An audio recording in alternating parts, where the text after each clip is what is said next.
The movie opens with a couple named Kappa and Priska and their kids Maddox and Trent go on a trip to a sunny resort for a vacation. When they arrive, the staff is happy to see them. A guy named Madrid gives them welcome drinks and shows the kids to a water fountain. At a candy spot, the kids meet a guy named Idlib who works there. Later, they all go to the beach. Trent and Idlib meet other guests while playing a game. Idlib says he doesn't have friends, but Trent says they're friends now and can keep in touch. In the evening, Guy and Priska talk about their relationship. They're supposed to have one last family vacation before getting divorced. Guy wants Priska to change her mind, especially because of her health problems, but Priska thinks their problems are bigger than that. The kids hear their parents arguing and try to distract Trent. He gets a letter from Idlib challenging him to an ice cream contest. Later, the resort manager suggests a private beach for Guy's family. While they talk, he takes Idlib away.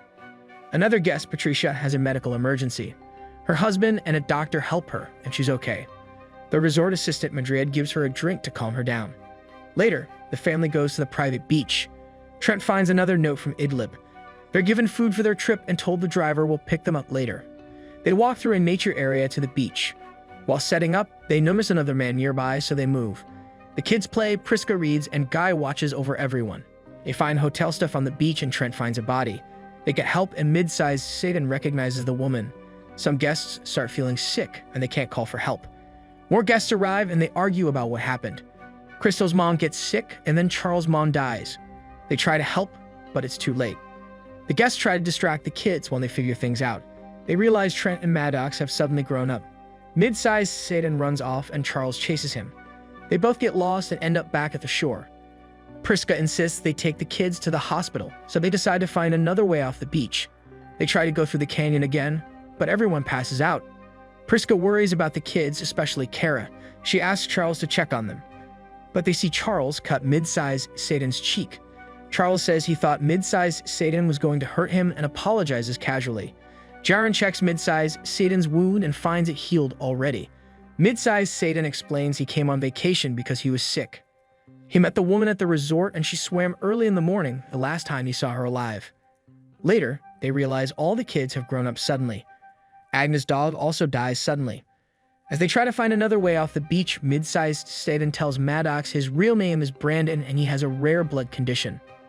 Patricia, a psychologist, gathers everyone to figure out why they're there. Guy reveals Priska has a stomach tumor, shocking their kids. Jaren, a nurse, checks her tumor and she faints suddenly. Charles feels her stomach and realizes the tumor is growing. He suggests removing it now, but Guy hesitates. Finally, he agrees because the tumor could kill Priska. Just before Charles can start, he starts talking about a movie. Crystal tells Charles to focus, so he cuts into Priska's skin, but the wound closes right away. Jaren suggests trying again, and they hold the skin open. Jaren takes over the operation because Charles is acting strange. They remove the tumor, and Priska's body heals instantly. When Priska wakes up, everyone is relieved. Mid-sized Satan checks the woman's body and finds it's decomposed like she's been dead for years. They realize time works differently on the beach. Priska figures out that every half hour there ages them about a year. Jaren says the kids are always hungry because they're still growing. He thinks the rocks around the beach speed up their bodies. They black out when they leave because their bodies can't adjust. Jaren says they should walk slowly in the canyon to adjust. Meanwhile, Trent and Kara talk in a tent and suddenly grow into young adults. Kara is pregnant, shocking everyone. Maddox tries to calm them down while Jaren figures out Kara will give birth soon. Charles keeps talking about movies. Jaren helps Kara lie down as her belly grows. Soon, Kara is terrified because the baby is coming. Crystal panics and runs into the canyon for help, but she blacks out as soon as she enters. When Crystal wakes up, the baby is born, but it dies quickly. Trent gets angry and Kara is shocked and crying. Crystal begs Charles to help them escape, but he's indifferent. He threatens Jaren with a knife and tells Crystal to put on makeup. Crystal runs away and Maddox finds her crying. Crystal tells Maddox about a man named Giuseppe she once loved, but she left him because he wasn't rich or good-looking. She's been thinking about him since they arrived. Their talk is interrupted by Patricia screaming. Charles stabs mid-sized Sedan and leaves. Jaren and Guy take the knife from Charles to stop him from hurting anyone else. As dusk approaches, Jaren swims into the ocean for help. He kisses Patricia before leaving. Guy realizes everyone has someone sick in their group. Priska says she found the place by entering a pharmacy raffle. The resort can make them vanish without a trace, even arranging their flights. Maddox talks to her mom about the divorce. Priska wanted to leave to spare them from her illness, but Maddox thinks she was seeing someone else. Priska admits it, hurting Maddox. She says she feels different now, but Maddox needs time. She goes into the ocean to calm down and finds Jaren's body. Guy and Trent bring him ashore, but it's too late. Patricia mourns for her husband. They realize swimming into the ocean causes them to black out too. Trent and Kara struggle with the idea of dying without living. Trent buries the baby's body to help Kara move on. Kara climbs the cliff to escape, but her parents stop her. Despite protests, Kara tries to escape. She stops at the edge, then falls, and Trent is devastated. Patricia ties pool noodles together to float while swimming out, desperate to escape. Patricia collapses and passes away after seizing repeatedly. Guy's vision blurs due to his aging eyes. Crystal looks for Kara, unaware she's dead. She notices her back is hunched from calcium deficiency. By night, Guy confronts Priska about her lover's messages. He's not mad about her cheating, but upset about who she cheated with. Priska wants to stay with him now. Maddox finds a notebook with theories about the beach causing rapid aging. Trent thinks they could escape by making metal protection to block the magnetism. He sees something shiny he thinks is a camera. At night, Guy hears something, but Priska, losing her hearing, doesn't notice. Charles arrives and attacks Guy to stop him from telling the police he killed mid-sized Satan. With Guy losing his vision, he can't fight back. Priska tries to protect him, but he tells her to keep the kids safe. Priska finds the children and hides with them. Maddox and Trent find Crystal crying in a cave. She throws rocks, upset about her condition.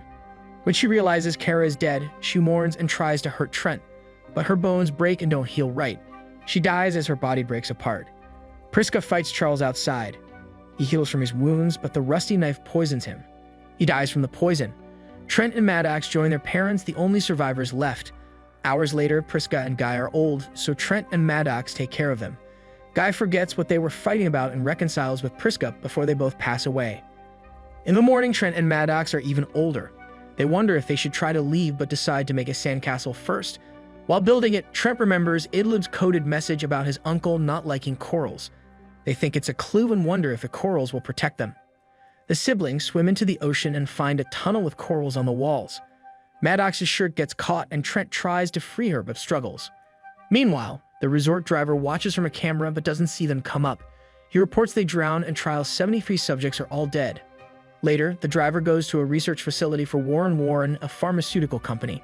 Scientist Sydney tells the manager most guests' computers were wiped, leaving no trace they visited. They have a moment of silence for trial's 73 guests who died. Sydney says they gave Patricia seizure medicine in her welcome drink, preventing seizures for most of her time, equal to 16 years. Due to this breakthrough, the company can speed up the medicine's distribution. They use the beach's effects to conduct quick clinical trials that would have taken years. At the resort, the manager tells Idlib that Trent and Maddox left. He suggests Idlib make friends with other kids. Meanwhile, someone gives a notebook to a police officer on vacation. The manager welcomes new guests, planning to use them for tests. Madrid offers drinks, but they're knocked away. To everyone's surprise, Trent and Maddox are back. The police officer confirms the missing people in the notebook. Idlib recognizes Trent, and they confirm their friendship with the coded message. Trent and Maddox escaped earlier by coming up for air before swimming away, avoiding detection. With the police officer's help, the company is shut down. The siblings will go to their aunt, and Maddox thinks they'll be okay. If you like this recap, make sure to subscribe and check out our other videos popping up on your screen right now.